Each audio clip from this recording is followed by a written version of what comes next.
Okay, so I think I'm going to give away all my secrets at this point for this secondary injection system, but it may not work, so the secrets may not be that valuable after all.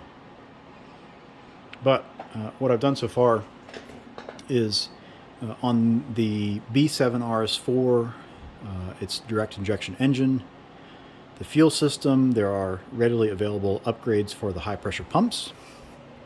So these guys. So the pumps can flow or support more fuel flow at necessary pressures. You can also upgrade the low pressure pump. So once the pumps are all upgraded, your fuel injectors, or the fuel injectors, become the limiting factor in terms of power output. And these injectors are pretty well known to be the highest flowing fuel injector, DI fuel injector that fits this particular setup here, that's readily available. So unless you get custom injectors made, which I haven't even begun to investigate, but DI injectors are not an easy thing to do. There may be some Porsche injectors out there that could fit. They definitely flow more, but the challenge is getting them to fit and seeing if the spray pattern works well with the DI setup. That's a whole nother animal to tackle. The other issue with DI, of course, is the carbon buildup in the ports, and so that's why so many OEs have gone to both port or DI and port injection.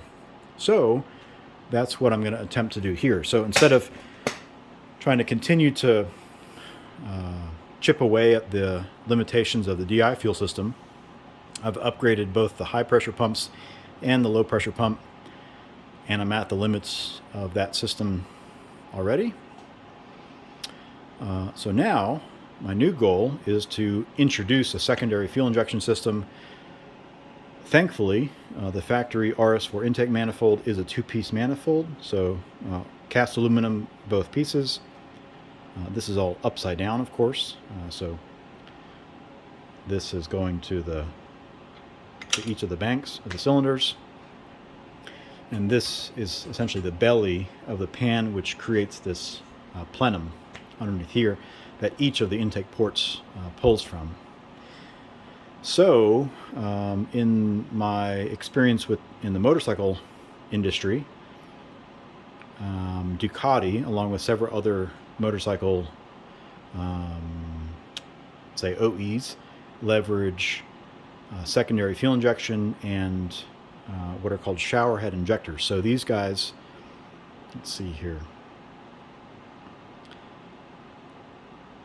lots. I think there's it's 12 hole, but the spray pattern is a pretty broad fan spray, and so these injectors will mount very close to each of these bell mouths on the intake ports. So there will be 8 secondary shower head injectors that will spray directly into the intake port. So they will be spraying a bit ahead of the actual cylinder. So of course the fuel will have to spray here, go into the port, and be pulled all the way through the port into the cylinder head and into the cylinder. These injectors will be controlled by a secondary fuel injector controller. Right now I've got a controller from Split Second that I think I'll be able to use, but if it doesn't work out, I've got some other options. But long story short, these injectors will only spray under high load, high boost, or I should say boost, high load conditions when the DI fuel system is somewhere close to its limit. So leverage the DI system as much as possible. Only spray these guys when I'm getting close to running to the limit of the DI system. It'll provide a few benefits. One is the occasional cleaning of the intake ports, so the fuel spraying in here, fuel will go through and wash, help to clean the carbon buildup on the ports and on the valves and whatnot, but also overcome any of the fueling limitations of the DI fuel system. So the other revamp that I'll have to make, of course, this lower pan here, a friend of mine is going to 3D scan both of these pieces, and I will design a new lower pan that includes the necessary fuel rails and hardware to connect all of these 8 fuel injectors, plumb fuel lines to them, and that will all be machined probably out of one big chunk of aluminum. I'll have to figure out what fits the best and what makes sense from an assembly perspective. But it'll all sit here. The other thing that it will have to incorporate is essentially a bypass valve, or it's a high pressure valve like on a lot of cars with nitrous, where if there's an ignition event that ends up running that flame front back through the intake port, this volume of air will have some amount of fuel left in it from the previous, let's say, injection event. And as a result, there can be a small, let's say, ignition inside the manifold. So this lower plenum piece will have to incorporate a bypass valve that, if that ignition event ever carries on back into the manifold, that valve opens and relieves any of the extra pressure from that, let's say, combustion in the intake manifold, and prevents the intake manifold itself from, let's say, splitting or breaking because of a ignition event. That's hopefully only because of, let's say, a scenario that is not planned for, but that valve will have to be there just as a safety, because I'd rather pop the valve open than I would to break the manifold. So that's the current plan. I've got some 3D scanning to do, got some design to do.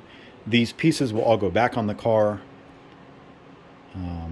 while I'm doing the design work, and then I'll pull the manifold back off again, replumb the fuel system to introduce the fuel rails for the secondary fuel injection. But I'm going to be considering all the wiring and everything up front, so that it should be a quote-unquote plug and play once I've got the hardware designed and fabbed to bolt to the bottom of the manifold. So that's what's going on now. These guys are about a 450 cc fuel injectors.